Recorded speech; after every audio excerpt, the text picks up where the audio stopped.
Cover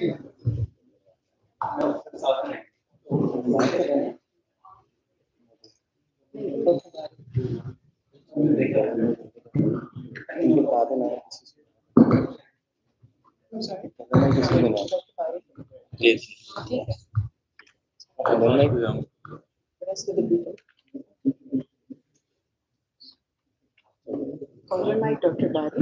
Handle mic. Thank you very much for joining us this early. 9:30 for a seminar is lovely. I get up early, but a lot of people that is a hard time to get up for. It's a pleasure to have Professor Elizabeth Ish here. She is the warden for Rhodes House, but I will not do the introduction. What I'll do is request our own provost and acting vice chancellor, Dr. Tariq Jadoon, to welcome Dr. Ish here, all of you, and to introduce Dr. Ish, and then we'll take it from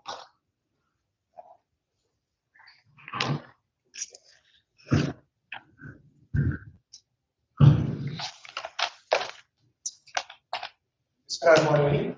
Ladies and gentlemen, esteemed members of the Rhodes Trust, colleagues, students, and distinguished guests. Assalamu alaikum. Today we celebrate the 75th anniversary of the Rhodes Trust Pakistan. We pay tribute for their enduring legacy of fostering leadership, advancing scholarship, and propelling positive change. A very warm welcome to Dr. Elizabeth Ish. She is the warden of the Rhodes House at the University of Oxford and the CEO of the Rhodes Trust. In this role, she oversees the administration of the prestigious Rhodes Scholarship, which, as you all know, is the oldest graduate scholarship in the world, starting in 1903. In this role, she provides pastoral support to current Rhodes scholars and orchestrates the endeavors of the Rhodes Trust. Notably, she's the first woman in this role. She's a prominent American philosopher of moral and political philosophy, and she's also a Rhodes Scholar herself, as she mentioned, in 1983. Accompanying her, we're joined by distinguished panelists, Dr. Tayyib Al-Tamim, Associate Professor, School of Education, and Dr. Hamad Ali-Zaid, Associate Professor, Computer Science, and Director of the LUMS Learning Institute. Today's topic, of course, is going to be titled Educating Tomorrow's Leaders, Head, Heart, and Hands, and profoundly embodies our aspirations to shape well-rounded, active leaders. We extend our heartfelt gratitude and are really excited for you all joining us today. I look forward to this very engaging discussion. Thank you very much.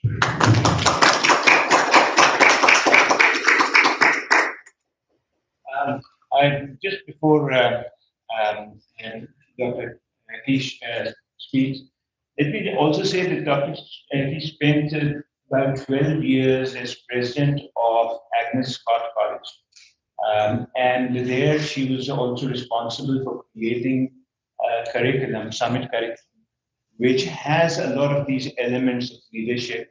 And also currently reading an edited book of Dr. Ish, talks about ethics and why ethics needs to be brought back into education and higher education as well. So a very pertinent topic in that sense of hearing Ish's experience, because these are a lot of questions that we struggle with all the time. In fact, I remember your presentation, one of the questions from the students was exactly that, about student role in leadership. So with that, without further boring you, over to Dr. Ish. Thank you so much. Thank you very, very much for the generous introduction and for welcoming me to LUMS. I'm so delighted to be here at this remarkable institution, and also so proud to see so many Rhodes Scholars who are in leadership roles, current and future leadership roles, Our incoming Vice Chancellor is here as well as deans and professors and others. And all of you passionately committed to educating the next generation of leaders in so really honored to be here on this momentous occasion as we celebrate the 75th anniversary of the Pakistan Rhodes Scholarship. When I was on the plane, I came from Saudi yesterday, and I was chatting to one of my fellow passengers and mentioned that I was coming to Pakistan to celebrate the 75th anniversary of the Pakistan Rhodes Scholarship. And they said, well, that's pretty great, because that's pretty much when Pakistan began. And I said, yes, absolutely. And so, you know, I won't say that the Rhodes Trust has always been progressive in its views, but that was in fact a progressive and positive step that Pakistan had its Rhodes Scholarship established as the country was established. And we are delighted that thanks to the generosity of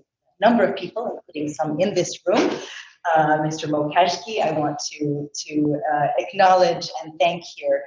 We are now going to be able to permanently offer a second Rhodes Scholarship.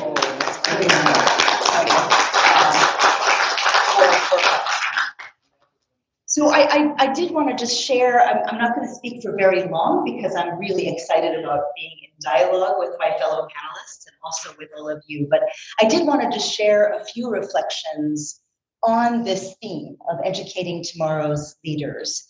You know, what it is a vital question, you know, how do we educate young people to prepare them to tackle problems that we may only dimly be aware of? You know, and that is in fact, you know, kind of a central educator's dilemma that is perennial.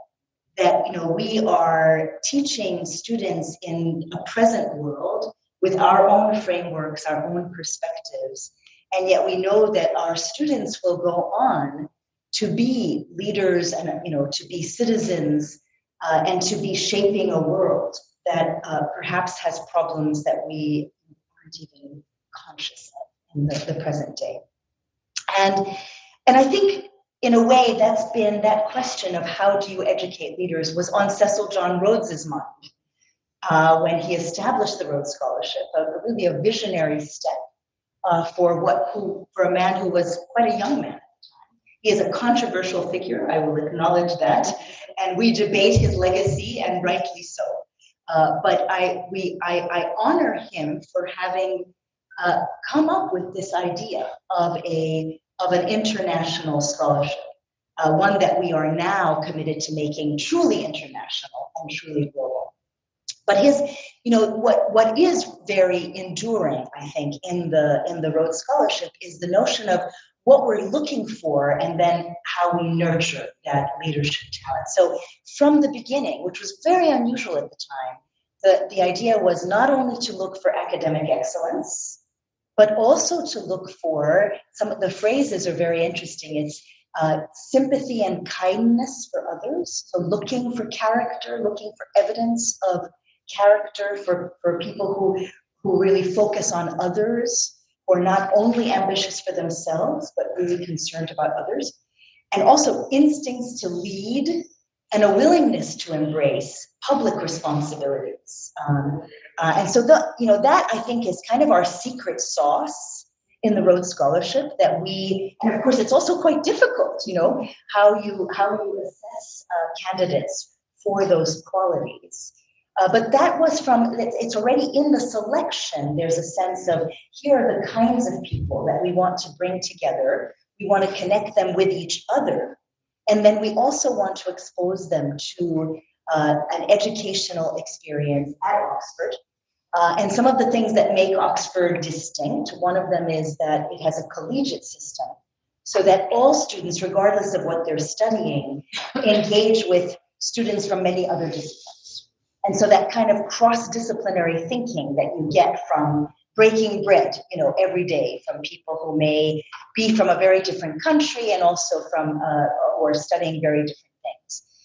So all of that, you know, if you will, is I think from the beginning of the Rhodes Scholarship, there was a sense that in order to educate leaders who will build a better world, and core to our mission is a vision of building a better world and a more peaceful, is how you do that is by finding people who have some of that spark, some of that kind of character and leadership capability, and then you throw them into this mix. And so, when I read about LUMS's your tagline, your mission statement, learning without borders, I was thinking that is very much in the spirit of the Rhodes Scholarship, that sense of bringing people together and engaging them across disciplines, engaging them in a kind of a rich sense of learning from each other and learning across borders. Now, as Dean Barry mentioned, this question of how you educate leaders was also something that I grappled with quite a lot when I was president of Agnes Scott College, proudly a women's college. And, we were really thinking about how do we reinvent ourselves as a women's liberal arts institution in a way that will prepare our students to be leaders of tomorrow.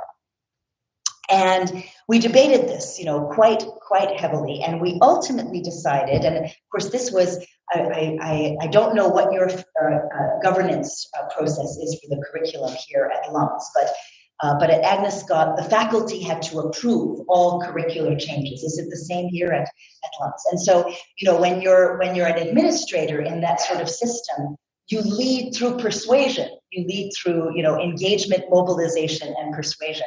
And so it was quite an interesting journey how we debated, what should a curriculum look like that would prepare women to lead in the 21st century. And we ultimately came to, as you were mentioning, we came to this, what we ended up calling it Summit.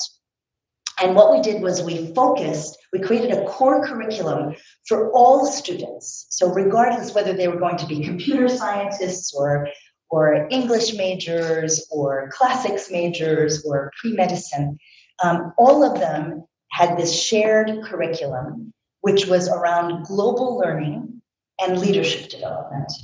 And the vision of leadership development, which was heavily debated by the faculty, was deeply grounded in the liberal arts. Because as we thought about what does it take to be a leader, whether you are a business leader or an educational leader or an entrepreneur or a government leader, what are the things that you have to be able to do? You have to be able to think critically. You have to be able to write well, although this was before ChatGPT, but you have to be able to write well, to formulate arguments. You have to be able to know your audience and to communicate with people to understand where they're coming from. So you actually have to know context, historical context. You have to know psychology, human psychology. You have to be able to speak well, very important leadership skill. And you have to be able to be a good team member and a good team leader. And so we realize that all of those qualities are deeply grounded in the liberal arts, the arts and sciences, that as we think about literature and history, as we think about science and how science is actually conducted, that it is a team effort for people to work together, to collaborate, that what we needed to do was to distill these qualities and lift them up and to say what, for all the students, we want you to develop these skills as leaders, and actually to enable them to recognize that what they were learning was leadership skills. And then we also said that our students need to be leaders for a global society. And so the second part of the summit curriculum was a focus on global. Welcome. I believe this gentleman may be the founder of LUMS. Is that correct? This is Syed Babar Ali Sir, founder of LUMS, and also one of the leading industrialists and philanthropists in Pakistan. Oh, it was such an honor to have you here. Thank you so much for coming. And congratulations on this beautiful, beautiful university. So, and you know, this vision of learning without borders, I think that's very, very powerful. So you know, in other words, as you think about educating leaders, you have to engage head, heart, and hands. And so let me say just a little bit more about that, about engaging head, heart, and hands. So engaging head may be sort of quite obvious, right? People need to learn the technical skills of their discipline. You know, they need to understand, to be able to sort of think critically, to analyze. You know, these are to have an in-depth engagement with a discipline. I think that is a very, very important element of leadership, that you actually have to be an expert in something, you know, and building that expertise, building, you know, the people talk about you need 10,000 hours to be able to really be expert in something. That is critically important, and that head work is very important, and of course is quite obvious. I think across education, people know that we have to train people in technical skills. But sometimes less acknowledged and less understood is the important work of training the heart. Because for someone to be a leader, you have to have empathy, you have to have emotional intelligence, you have to have emotional resilience, because in a leadership role, you will have a lot thrown at you. You know, you will have to deal with a lot of uncertainty. You will have to deal with often a lot of conflict and tension. You'll have to deal with failure, because if you're trying to accomplish anything as a leader, you are quite likely to fail along the way. And so those emotional qualities of being able to listen empathetically from others, being able to really have that, not just the intellectual curiosity, but the emotional curiosity. Where are people coming from? Where is this, you know, why are they, for instance, resisting a change that as a leader you want to make? To actually understand that, and then to be able to lean into that and to address it and to maybe change what you're proposing in order to make it more effective and more accepted by people. You have to have an openness to other perspectives and a sense of moral imagination, because fundamentally to lead, you have to be able to think about, how could we do things differently? How can we do things better? Whenever you are leading at whatever scale, you have to be asking that question. And in order to lead well, you have to have moral imagination. And so education needs to be also a training of the heart, a training of the moral imagination. And finally, and importantly, and this is something that I you know, as someone trained in philosophy, I've come to appreciate more and more. There is no substitute to engaging with your hands, hands-on experience. The art of leading, the art of problem solving, of mobilizing others, of dealing with uncertainty, of bringing the best out of other people. All of that is something that you really can't learn from textbooks. You can only learn it by doing. And in fact, this is also true, I think, about becoming a good person, an ethical person. You know, Aristotle said that, you know, the only way in which you develop moral qualities is by practicing them. You know, you can't, I mean, as brilliant a lecture as anybody can give on Aristotle or on any philosopher, it's not going to make as profound an impact as actually having opportunities to practice and to learn from practice. And so at Agnes Scott, we put a lot of emphasis on the practical opportunities for students, whether it was serving on honor council, so that in terms of our ethical code for students, we actually had student-led honor council, so that they had the chance to to engage with, real life, the problems and the challenges of moral discipline, within a university, or leading student organizations, or being in student government, or advising the president and the board, speaking to the board of trustees. These were all opportunities for students to practice their leadership skills. And as in terms of becoming global citizens and leaders, we created a curriculum where every first-year student got to travel abroad. This was they took a course, and then in the middle of the semester, they traveled with their faculty for 1 week, but that's a very intense immersion experience. We had many students from modest circumstances, low-income students.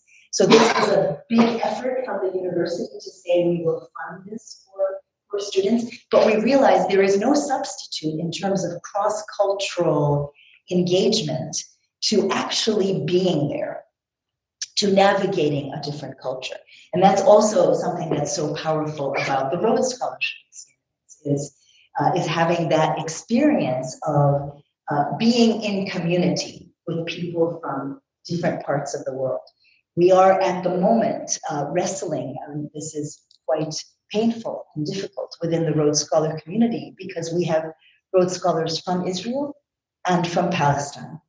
And it is, they are, all of them are struggling. They're experiencing personal trauma from what is happening in their homeland, what is happening with their families. And we're trying to support them from Rhodes House, and also saying to them, this is an opportunity for you to build friendship and community in the face of the deepest conflict and polarization. Again, there is no substitute for that learning by doing. So whether you are engaging with the biggest challenges facing humanity, you think about climate change, for example.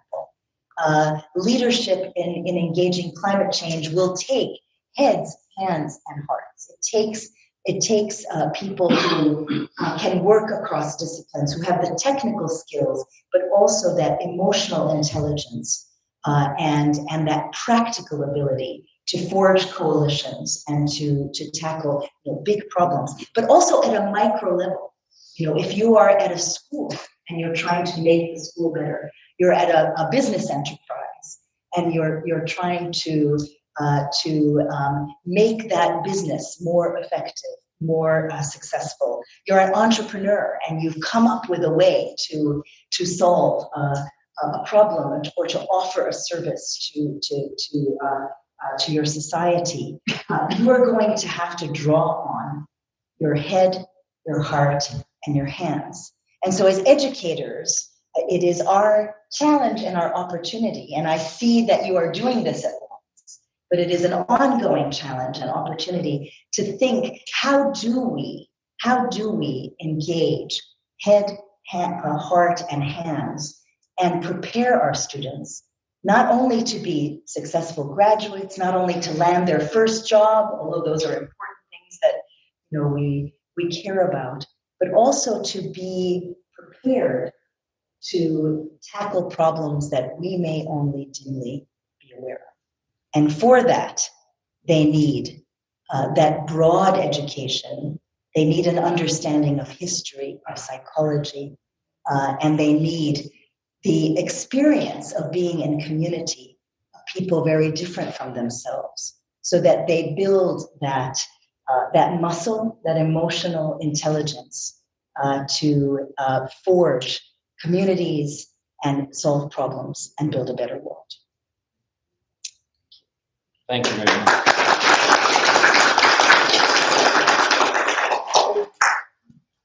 So what we'll do is move into a panel discussion with the first round of questions because of the privilege of sitting here, and then we'll open it up for more discussion.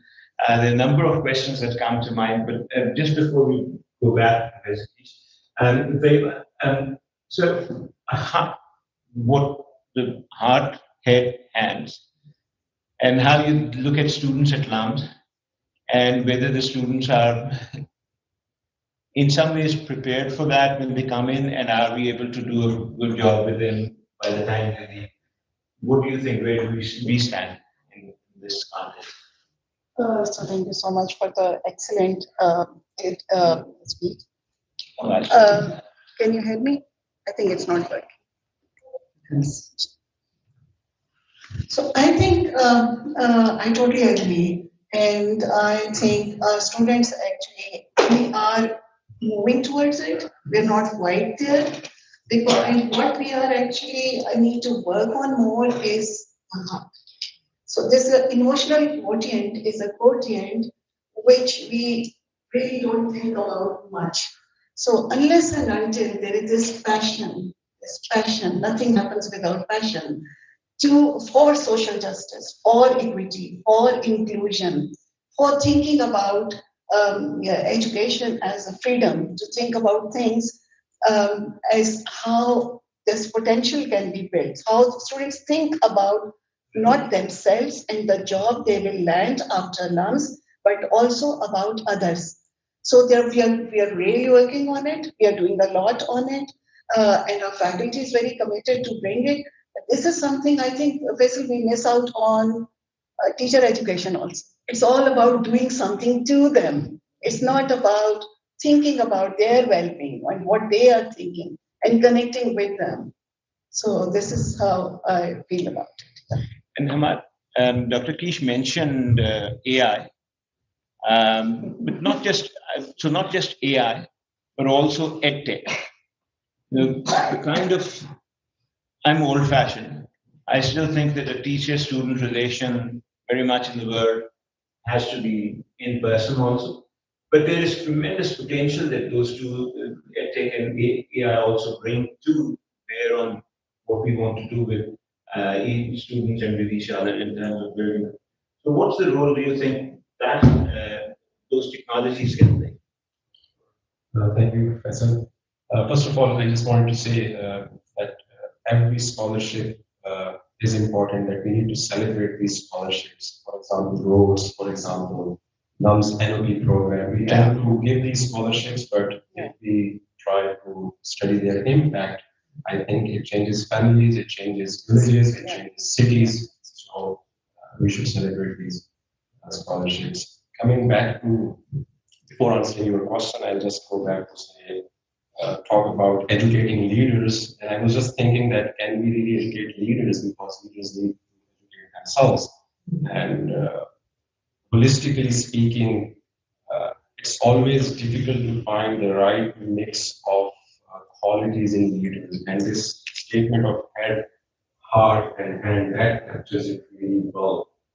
That leaders need to have a good head, a very good heart, and of course, a very experienced hand. And that it needs to evolve over time. They need to continuously develop themselves as well. So the role of AI, I think right now we are in a phase where we are trying to learn what role it can play. We are not at a stage where we can say that it can play this role and that role, because the response to artificial intelligence and tech is still in a very early stage. There are universities in the world which are trying to ban it. There are universities in the world which are trying to embrace it to some extent, and there are some universities in this world which are saying that this is the only way forward. So we are still in this intermediate stage. But at LUMS, I can talk because what we are trying to embrace the technology and how it can further enhance the relationship between students and teachers. And for example, AI and all other edtech tools can really take this relationship beyond the class as well. And we recently created a similar experience on how AI can be used as a co-instructor for students, and these in-class experiences can be extended outside the classroom, including, I think, EdTech and AI has a very major and important role in the relationship between students and teachers. Professor Kish, coming back to you. So when you're looking to work with the students in certain directions, how does the admission side work? Are you also trying to look for specific kind of students? How do you ensure diversity? What do you do on that side? Yes, and are you talking about roads or No, oh, in general? in general, yes. especially the experience at where the summit Yes, curriculum Agnes was Scott. Yes, yes, wonderful. No, well, so I have a couple of thoughts in response to all of you, but let me start with that. I mean, I think uh, I personally am really passionate about an inclusive focus on admissions. You know, to first of all to try to level the playing field in terms of financial, you know, and that's why scholarships are so critically important. I'm really passionate about supporting more scholarships, more scholarship opportunities for students from every background. Because as you say, they do change lives, they do change families and communities. But also to look for students who have come from different backgrounds and have that spark that they will really take advantage of the educational opportunity. So not to be too narrow or rigid in your admissions. So I really believe in kind of holistic admissions. This is what I'm trying to say here is that we felt at Agnes Scott, for example, we ultimately went test optional. People didn't have to give us their standardized test scores because looking at the research, we realized that particularly for students from underrepresented racial and economic backgrounds, their test scores did not predict their success in college. Actually, grades in high school were a better indicator of success in college, but we also wanted to get to know them and to look at, we asked them to do an interview, we asked them to show us examples of their work. All candidates. All candidates. We interviewed. And how many do you admit? So we had 1,000 students, so we would admit about 300 a year. So now I realize that's smaller, much smaller than LUMS. But there, that sense of wanting to have a holistic look at a student, I think is something that is really, really valuable, and also valuing having a diverse community of learners, because then they will be able to teach one another as well. And so, sorry. Yes. No, go ahead, and then I do want to also. Yeah, I want to also you to comment on the other end also. How Yes. do you stay in touch with the alumni? Is the relationship going beyond this university as well? Yes. So alumni engagement, I think, is so important for so many reasons. We're actually doing a lot at Rhodes as well with Rhodes Scholarship as a lifelong fellowship, and there's a lot of there's. You do have to invest in that. It doesn't happen automatically, but what you think about is how can you provide meaningful opportunities for alumni at different stages of their life and career to connect. And by connecting, that might include to serve, to give back, to give of their time. So for instance, at Rhodes, we are, and there are a number of you here who are involved in Rhodes selection. We have 500 alumni every year who participate in Rhodes Scholarship selection. So alumni engagement in admissions, for example, can be quite an interesting, has to be carefully managed, but can be an interesting thing to do.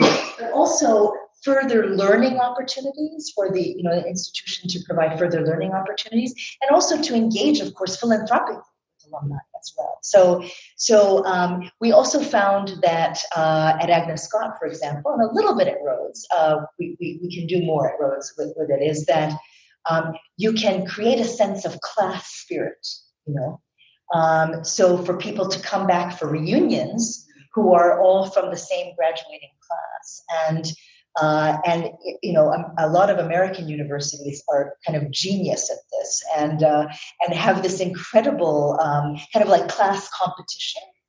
So there's a competition for even participation in philanthropy. So not just amount of money. You don't only want to honor people who can make make a big gift, but also people who participate, who show up and make a gift for example, a scholarship program for students to come. And we used to at Agnes Scott give these trophies, and it was at reunions, and it was amazing to see these very dignified, ladies get all excited about whether their class was going to win the participation trophy. So there's kind of creative and fun ways that you can do that sort of alumni engagement. I think that is a very, very, very important tool. I wanted to come back to the question around the heart, and just to share a little bit personal about that, in the sense that this was a journey I had to be on as a faculty member, because I was trained as a philosopher, and it took a few years of teaching before I realized that I was teaching ethics classes, and all I was really teaching students to do was to criticize philosophers. Basically, we would study different philosophers, and I would teach them to criticize these philosophical approaches to ethics. And I had a student, I think it was my second year of teaching, who at the end of the semester said, but what am I supposed to do? And I looked at her and I thought, oh my gosh, I am not actually helping students become more ethical people. And it was, I have to say, it still kind of chokes me up a little bit, because it was one of those thunderbolt moments as an educator. And nothing in my graduate education prepared me for it either, and I thought, okay, I have to, that's what ethics is about, right? The whole purpose of ethics is to help people become better people. And so it was kind of a radical transformation for me of how I taught ethics.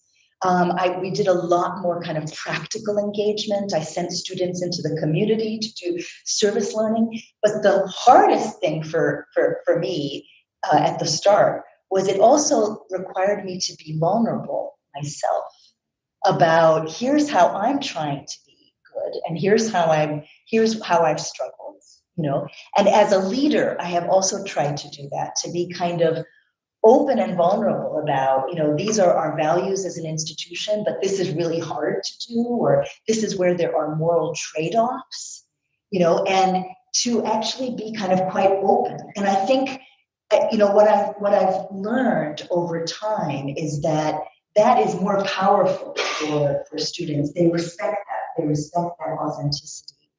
But it's not something that a lot of us as academics necessarily immediately take to, because there's a certain sort of professional distance that protects us, right?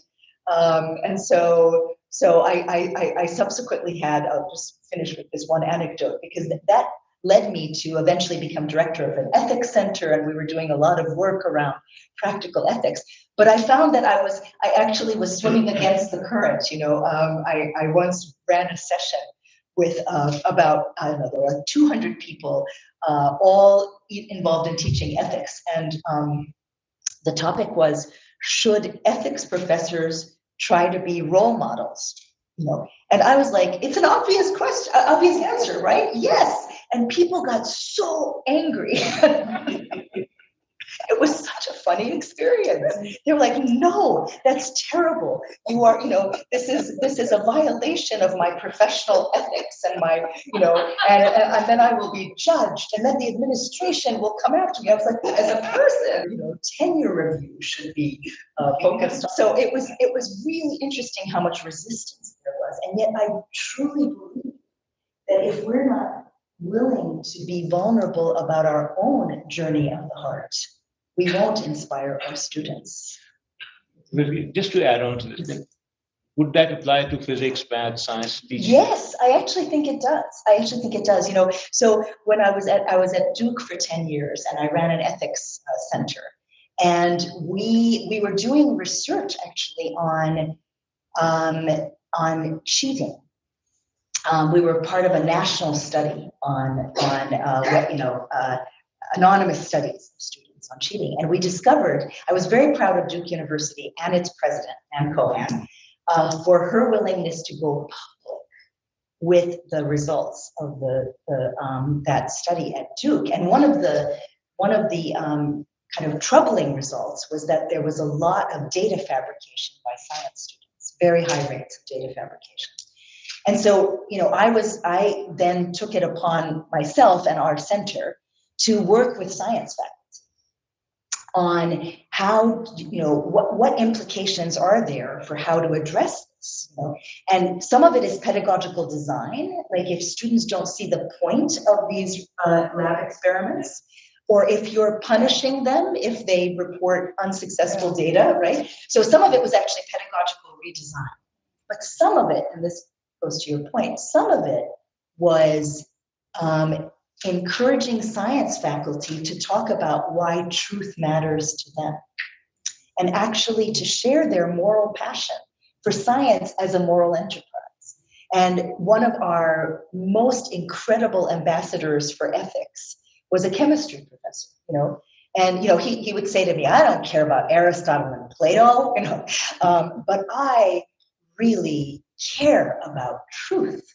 And I say to my students, we would not have the things that we have in the world that prolong human life, and the medical advances, all of this would not be possible if people fudged their data, because people actually have to be willing to report honest data in order for science to progress. And so, it's not, it depends. You have to find it, whatever resonates for you. For scientists, I think there's some power. And last question before we open it up. At either Duke or Agnes Scott, Yes. were there code of conduct and ethics for students which got informed eventually with the work that you were doing? Yes. I mean, I'm actually a big fan of, in the US at least, they're called honor codes. And we, in fact, worked very closely. We hosted for a while at Duke the Center for Academic Integrity, which is now a global organization that promotes honor codes on campuses and supports honor codes being having a lot of student involvement in honor codes. So at Duke, for instance, we instituted a signing ceremony for students when they first arrived to sign the honor code, and for that to be part of their orientation. And we found that parents were taking photographs of their children, signing the honor code, and then we framed the signatures on the honor code. At Agnes Scott, we also had an honor code signing ceremony. That, as it turns out, that had been going for a long time. I introduced it at Duke, and when I got to Agnes Scott, I was pleased that it was kind of part of the culture. But we would also have, kind of events and debates, because it's not just about having a code, but actually debating what should be in that code. At Rhodes, the Rhodes scholars themselves, when I first arrived, we created a scholar code of conduct and actually, a workshop different drafts of the code, and we now ask Rhodes scholars when they start to sign that code. So I think that is really important to have that. And sometimes it can be something very simple. So, for instance, at Agnes Scott, our mission statement is one sentence: we educate women to think deeply, live honorably, and engage the intellectual and social challenges of their time. That's actually one of the reasons I applied to be president there, because I read that mission statement. I thought, that's great. And now that I think about it, it's kind of head, heart, and hands. So it all comes together, right? But just having that phrase, living honorably, meant that students would say, it sometimes made my life more difficult, of course, because students would say, we are not living honorably. I got that approximately 20 times a week, right? But I always tried to swallow hard and to say, this is really important. Let's have this conversation, And sometimes I wasn't able to, I didn't always agree with them, but it was just actually having that be part of the institutional DNA meant that and faculty did it too, that everybody was able to sort of draw on that in decision making. And so when, for instance, when we had the global financial crisis and we had terrible budget problems and we had to lay people off, it's really like the worst thing when you're a leader that you have to do that. And, I was very public about, we're going to try to live honorably through this very tough time. And we're going to have principles that guide our decisions, and we're going to take care of the people whose positions we have to discontinue. And just making that very public in the content. So If there are any questions, please just introduce yourself, state your name, and then please go ahead. My name is Zainab Qureshi. I work in the school of the class. And I just want to say one thing in my question. What I want to say is that I think that your book was very incisive, and I completely agree with you how you spoke about head, heart, and hands. But my question is that if that is what we are saying, we need for the future, what have we been doing up to now? And secondly, it's part of the same question. When you look at the world today, and you look at everything that's happening around you, you mentioned Israel and Palestine in another context, but that's a very example that comes to mind now. So clearly, we have been a complete failure with all these three things. So if you're talking about university, if you're talking about Oxford that was set up in the 12th century, and we are now in 2023, so what have we been doing? And what has been the focus that has caused us to be the way that we are? That in 2023, we are talking about heart, hand, and head. Thank you. And it's a really good, challenging question. And I think it's very easy. Let me put it this way. There are many reasons to be depressed. I was holding back tears when I was asking that question because I can't believe that we're talking about this in 2023. I agree. No, it's very easy to be depressed. And I think, I've been reflecting on there's a beautiful phrase from Immanuel Kant, who's one of my favorite philosophers, where he talks about the crooked timber of humanity. And I do think we have to acknowledge that we are made of very crooked timber, and at the same time, and I guess this is the kind of the paradox and the tension that I think we all need to lead into, is that should just motivate us all the more, to do the work that we do, and frankly to celebrate the good that has been accomplished, right? I think about, for instance, the Rhodes Scholars over history. We have incredible examples of Rhodes Scholars who have made the world a better place, made the world a more inclusive place, who have contributed to opening opportunities to people, or to making societies more fair. And I'm not saying we've had a few scoundrels too, so it's not all perfect. But we can take pride that the Rhodes Scholarship has produced some incredible people, and we should redouble our efforts, as educators, whatever our context is, to engage with our students around these, because you never know what impact that will have in the future. So I didn't mention this earlier, but and it was my predecessor as warden who introduced this, but we now have a character service leadership program for Rhodes Scholars. We bring them together as a cohort. We do a 3-day retreat for the first years and a 3-day retreat for the second years. And we really talk about these questions about what are your own strengths and what's your shadow side? How do you prevent power from corrupting you, or what are the sources of corruption? And I say to myself, I don't know where these scholars what they will go on to do and to be, but I hope that, you know, they will remember these conversations, and that as peers, they will help to keep each other honest. And so, you know, it's a both and. We have to acknowledge that our, you know, if you will, I feel like our achievements as a species to become, you know, for instance, the empowerment of women, you know, certainly not it is not victory cannot be claimed, right? There's still a long way to go, but a lot has been accomplished in empowering women, in creating more opportunities. But even those gains are fragile.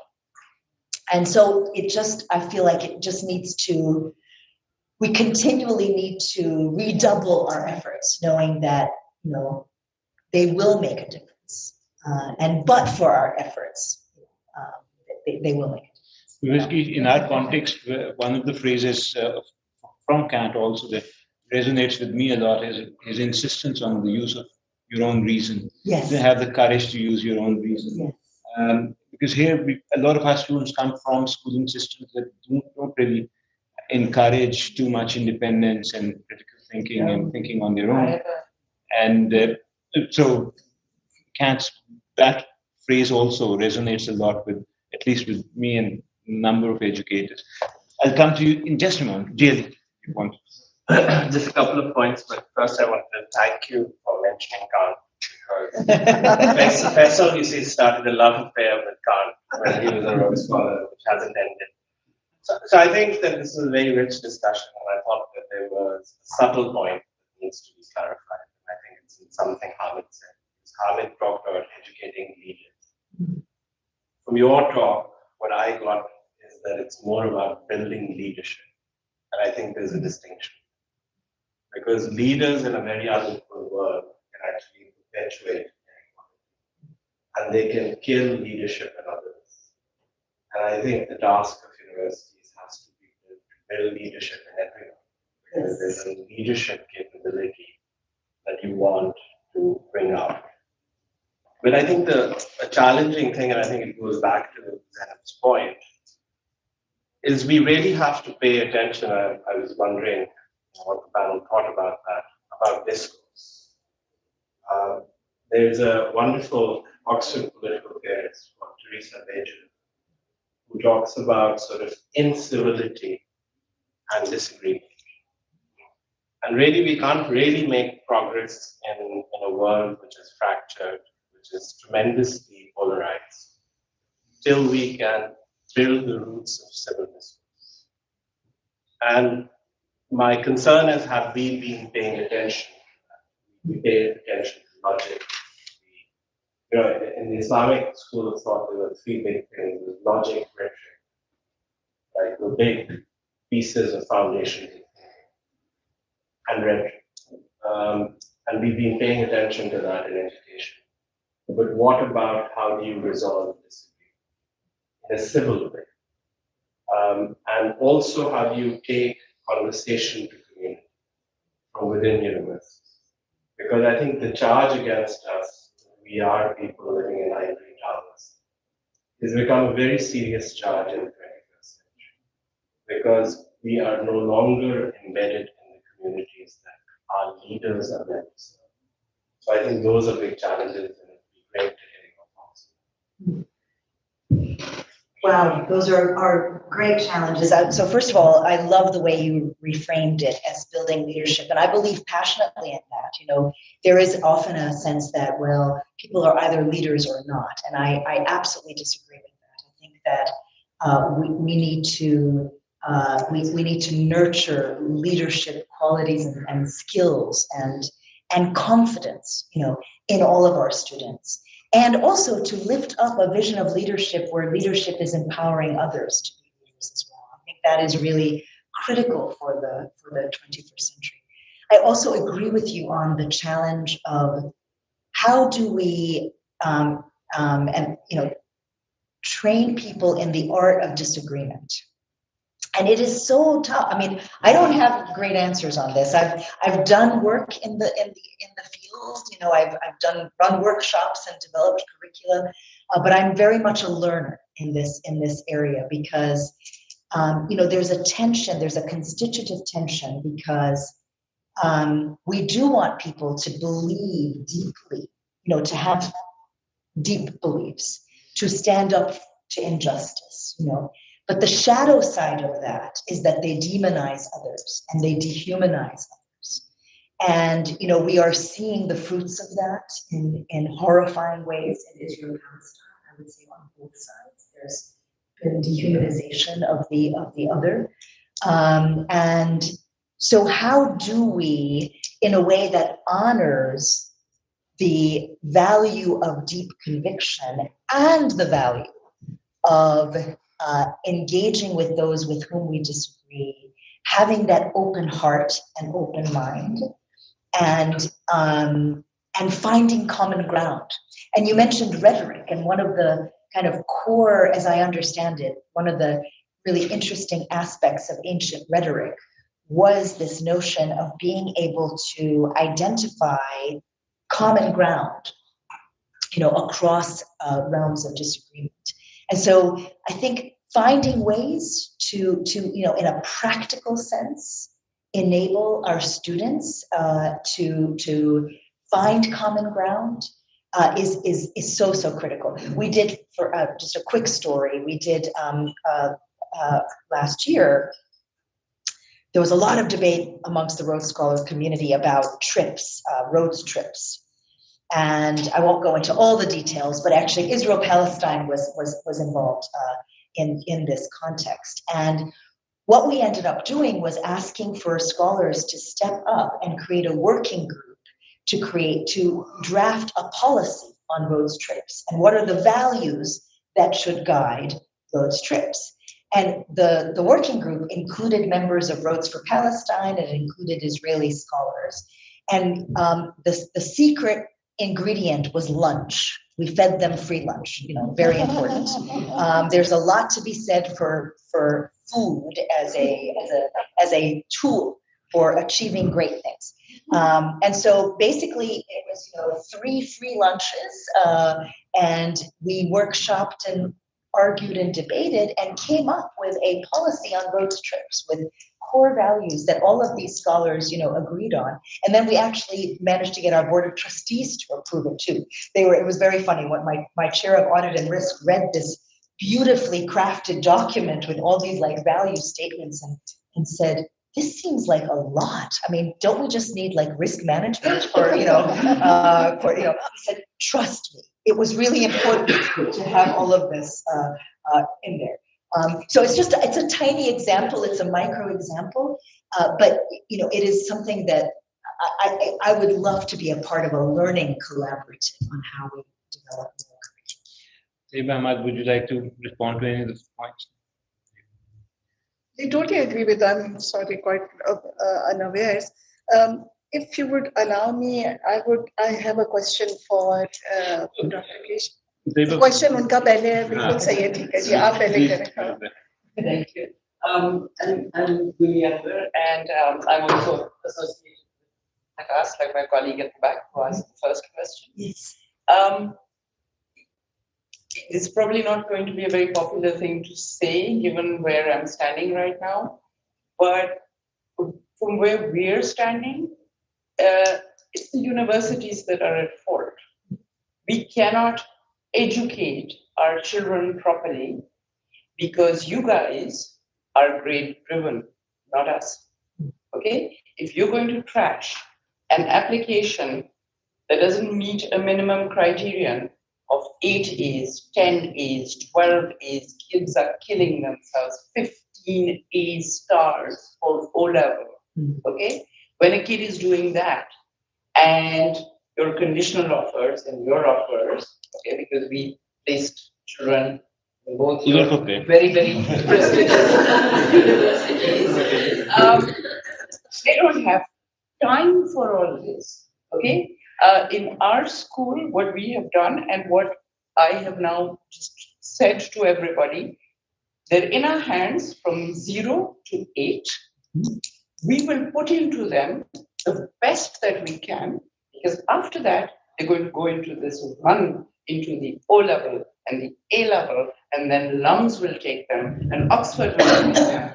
And, employers will look at your thing and say, oh, LUMS, okay, let's interview this one. Oh, Oxford, oh, definitely, let's see this one. This is the world. I love your idea about interviewing, okay? Why can't universities invest a little more in that and a little less in grades? Because I think we can that way actually change the way that we are producing children.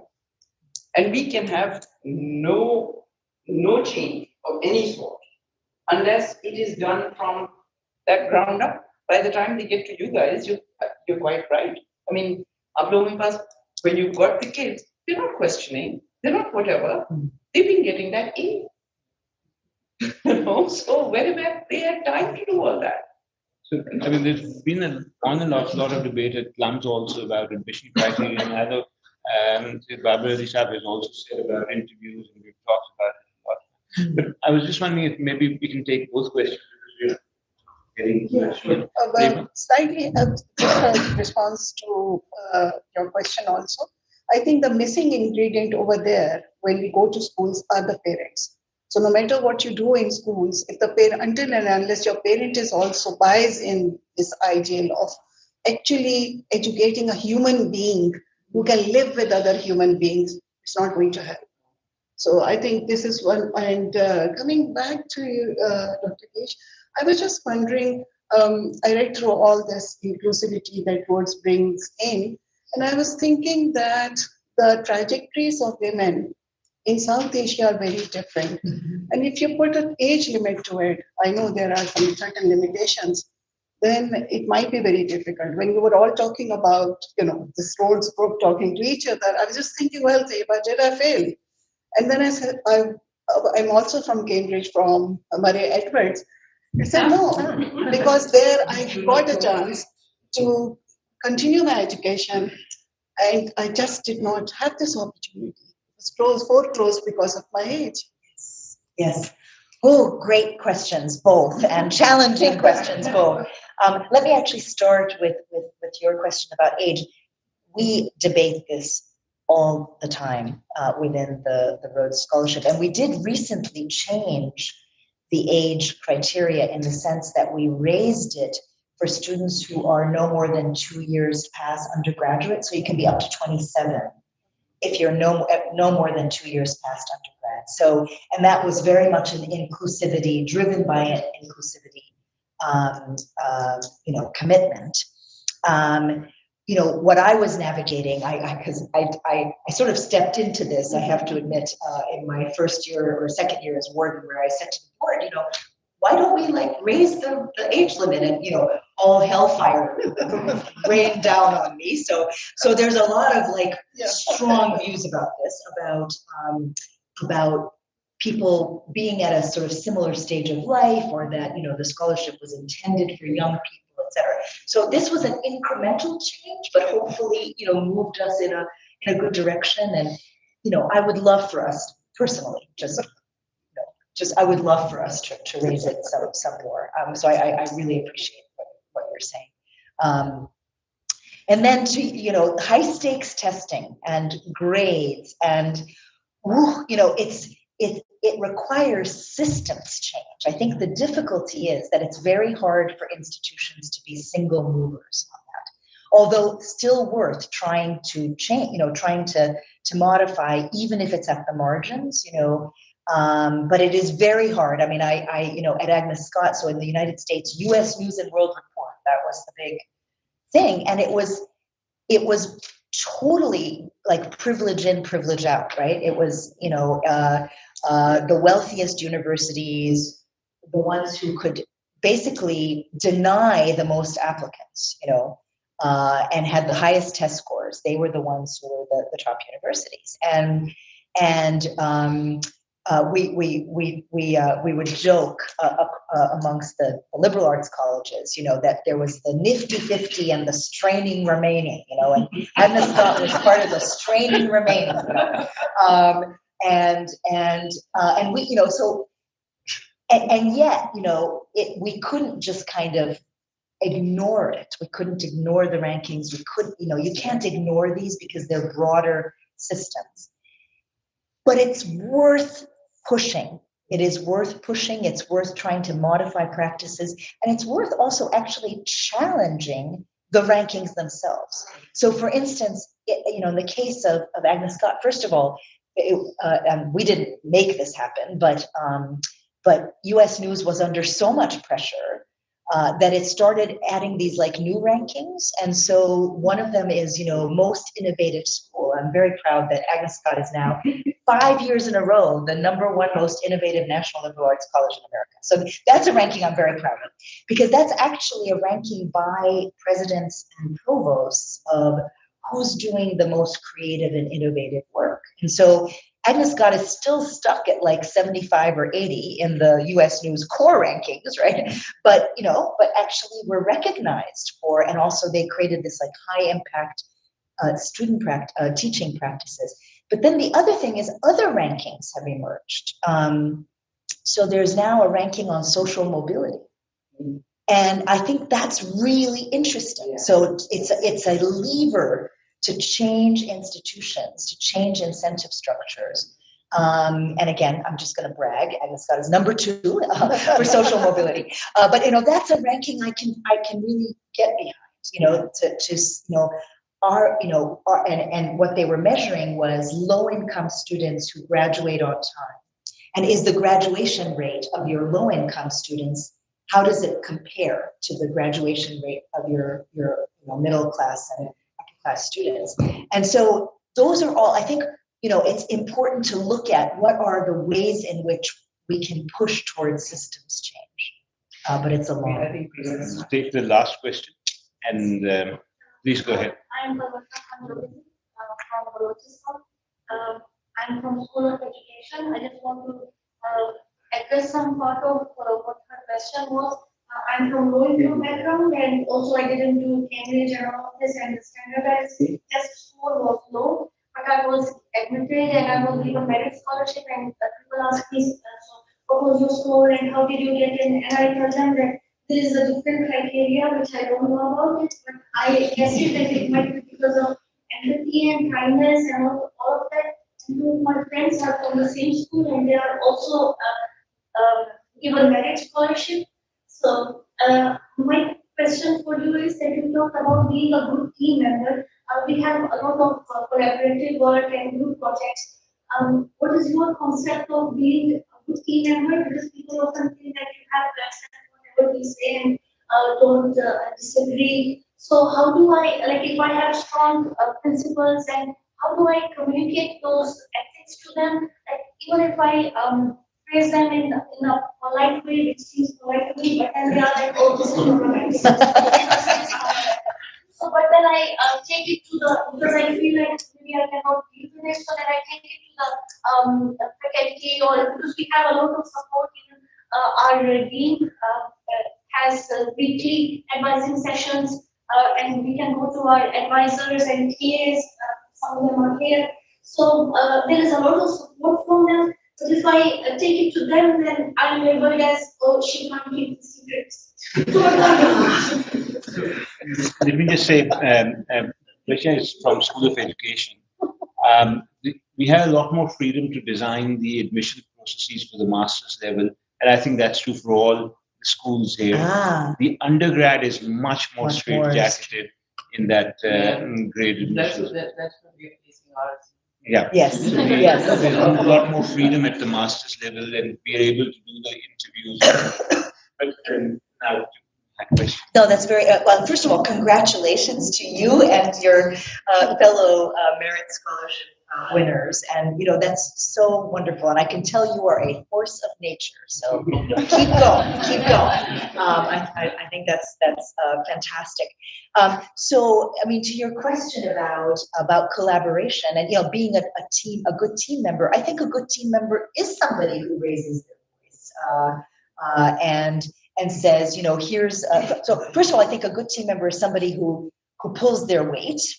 So we used to, for our collaboration projects, all the members of the team, the student team, had to agree on a statement of what each of them had contributed to the final product. So everybody needs to, pull their weight, but also to raise your voice, make suggestions for how the team can be more effective, but also to create space for others as well. And I think, being team leadership is also about creating that space for every member of the team to contribute, to shape the product of whatever it is that you're trying to create. And so I know it can be quite frustrating when you're trying to make things better, and when you're maybe a bit of a culture change agent. And part of it is also figuring out, I guess, to pick your battles. I mean, that's something I've learned the hard way, is that sometimes this is something that's worth going to the wall on, and then sometimes you have to kind of let it go, and and so all of that is good learning, but definitely don't lose that spark. Don't lose that spark, and keep speaking up. Thank you very much, Nadia.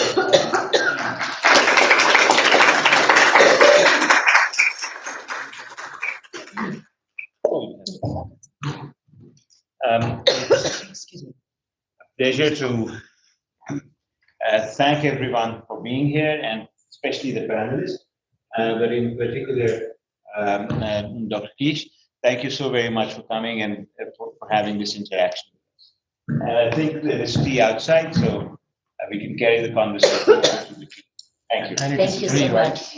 It is free. And it's free. The secret sauce.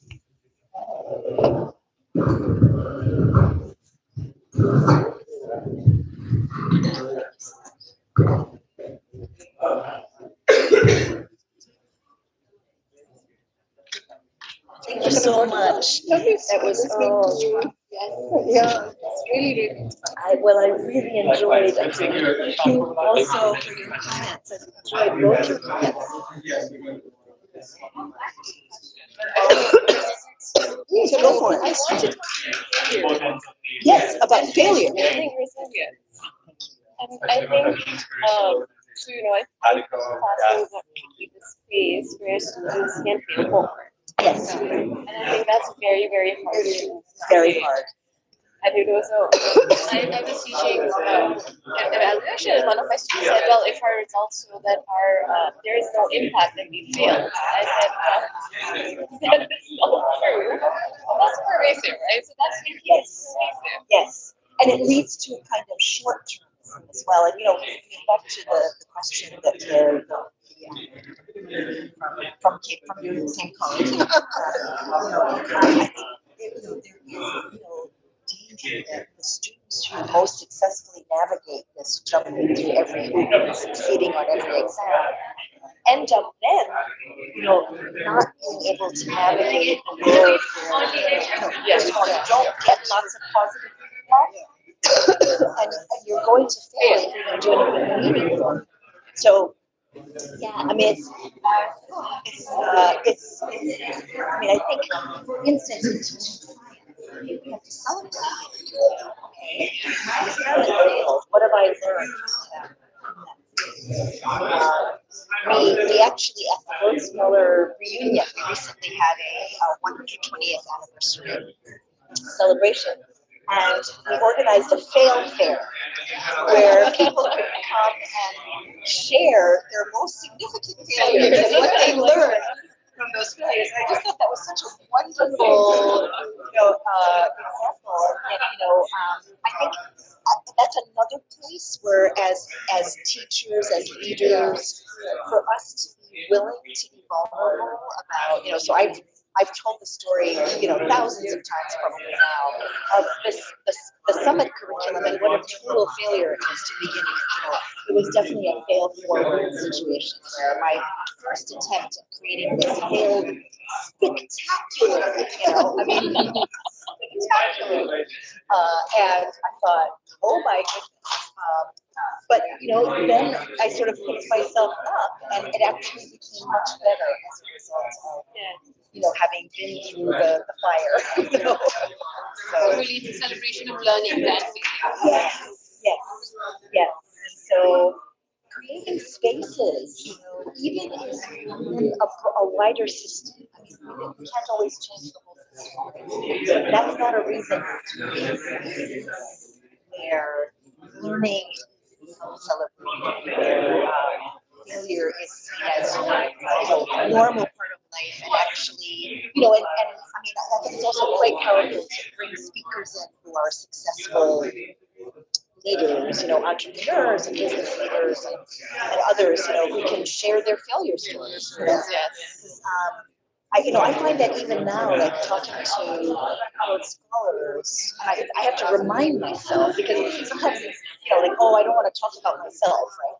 But actually, if you're telling an authentic story about yourself, it can be really helpful. Like, I recently had a conversation with a student who was just completing her Rhodes Scholarship. She's Kenyan. She was returning to Kenya.